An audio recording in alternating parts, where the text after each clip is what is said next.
Hello and welcome to this week's episode of Beat the Experts. Alongside Mike Bires, I'm Andrew Chiappazzi. As we enter the third week of January, we have some intriguing high school boys and girls basketball games. So AJ, let's break down some of those games. Yeah, one of the most competitive sections so far this season has been Section 3 in Class 2A, as Sewickley, Olsh, Bishop Canevin, Laurel, and even Neshannock are all off to good starts with decent records. It's a crowded race at the top, and Olsh and Sewickley lead the way right now with 5-1 records. Those two play at Sewickley on Tuesday night, and it should be a fascinating game. Olsh has played very well this season, but Sewickley, I think, is on a slightly different level because of their offense. 78 points per game, and they do it with 3 different guys, all being very dangerous. Nate Ridgway at 20 points per game, Chris Gretsch at 17 points per game, and Justin Pryor at 14 points per game. That's a lot of offense to try and defend. We'll see if Olsh can do it. I don't think they're going to be able to do it this time around against Sewickley. You know what, first of all, Sewickley Academy is playing at home in a relatively brand new gymnasium. They're so excited about that. They have a great basketball team. AJ, you mentioned how competitive that section is. Actually, in the WPIAL and even across the state, Class 2A basketball for WPIAL teams is very competitive. In the latest state rankings, okay, in the top 8 teams, we have 4 WPIAL teams. Greensboro Central Catholic at 4, Canevin at 5, Olsh at 7, Sewickley Academy at 8. And when it's all said and done, I really believe that Sewickley Academy is going to be the best team out of those 4 teams in the WPIAL. Definitely will be interesting to watch. Sewickley very good this year. Meanwhile, you know a team is doing well when we start talking about them more and more as the season goes along. And I think that's been the case with the Moon Tigers. The last couple of years, we haven't had cause to talk about Moon that often, and that's not the case this year, largely because they're in a very competitive section that's a lot of fun to watch, and they're doing well against some tough competition.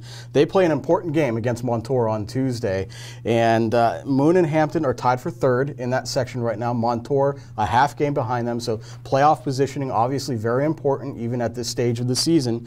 And the big news out of Moon is their senior, Jared Simmons, has committed to Penn. And sometimes I think when a player has committed and has that choice made, they get to be better. They end up not having to worry about the pressure of trying to commit and making the decision. They just play basketball. If Simmons goes to another level, Moon is going to be very interesting to watch. Well, I've seen Moon play twice so far, and I've seen Jared Simmons have a great game and a not so great game. He was very good against Hampton 2 weeks ago, not so good last week. They lost to Mars. Jared decided, verbally committed on Saturday, and I don't know what time of the day he did that, but that night, Moon played at Chartiers Valley, the first place team in the section. Moon lost 57-55 in a great game, so maybe he played better that night. I didn't see a box score yet. But this is an intriguing game for a lot of reasons because, first of all, Moon coach Adam Kaufman used to be coach at Montour. This is his first game against his old school. This is his 3rd year now at Moon. Also, the coach at Montour now is George Yokaitis, the former Vincentian coach. And here's a stat for you, AJ. In 2011, Vincentian won the WPIAL 1A title. Montour won the 3A title. In 2013, Vincentian won the WPIAL 1A title and Montour the 3A title. So on Tuesday night, it's Kaufman against Yokaitis. Both of these guys have 2 WPIAL championships. Be very interesting to watch. Moon's been a lot of fun to watch, even though they haven't won all those great games. It's been very interesting. Yes. Finally, a very important week for Blackhawk. The girls in Section 2 in Class 4A. The Cougars lead the section with a 5-0 record. Ambridge and Beaver right behind them, 4-1 apiece. And Blackhawk plays both of them on the road this week, beginning at Beaver on Monday night and then at Ambridge on Thursday.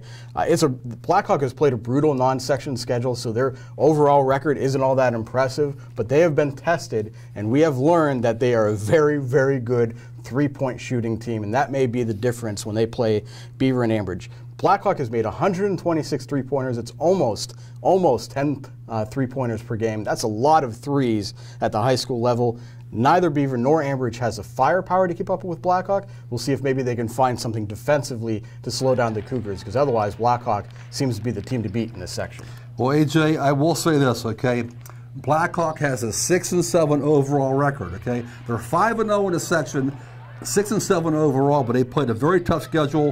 One of their losses was the Villa Maria, the number 2 4A team in the state. One of their losses was to North Allegheny. the third-ranked 6A team in the state. They lost to Norwin, a 5A team. And you mentioned that Blackhawk has those 3 great guards. That is true. But also Beaver has Bella Posset, one of the leading scorers in the WPIAL at 27.2 points per game. And also they have a great forward in Sydney Barney, averaging 18.3 points per game. Last year, these two teams split.